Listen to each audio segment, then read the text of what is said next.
If IRCC returns your immigration application as incomplete, is that the end of the road? For years, it often felt like it. But in a landmark ruling, the federal court has confirmed that applicants can challenge a returned application in court. Let's break down what this means and why it is such a big deal. Don't forget to subscribe, comment, and share.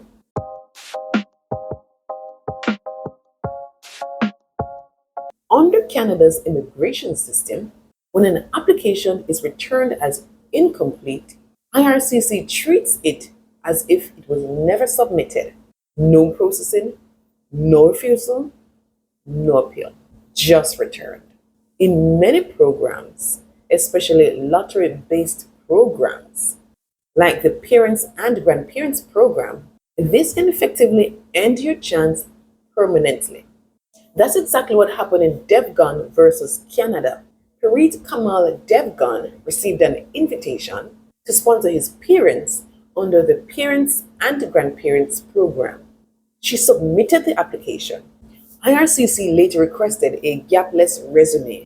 The applicants responded, but one resume had a 1-year chronological gap. The officer returned the entire application as incomplete. They then submitted a reconsideration request with the correct resume. IRCC refused reconsideration, saying once an application is deemed incomplete, it's ineligible for processing. Because the program works by invitation lottery, there was no guarantee Devgon would ever be invited again. So the return effectively blocked her parents' permanent residence application. They argued the decision was non-justiciable. That means they claimed the court has no authority to review the decision at all. Their position? Returning an application doesn't affect legal rights, so it shouldn't be subject to judicial review. Well, Justice Batista disagreed.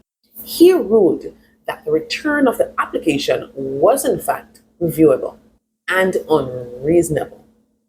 Why? Because once Devgon received an invitation under the Immigration and Refugee Protection Act, she had the right to submit an application.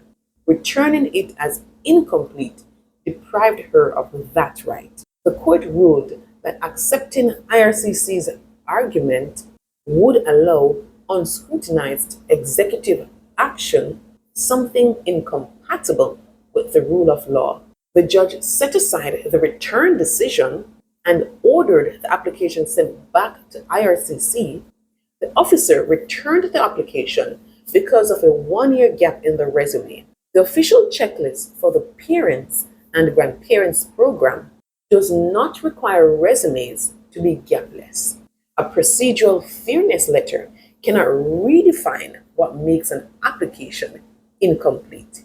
If there had been gaps in the Schedule A background declaration, that would be different because that form must be gapless, but not the resume.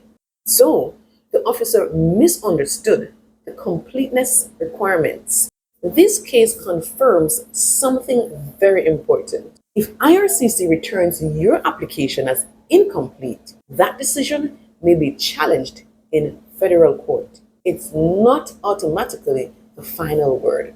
And in certain programs, that could make all the difference. If you found this helpful, subscribe for more immigration law updates that could protect your future in Canada. And don't forget to check out all this information and more on the various IRCC sources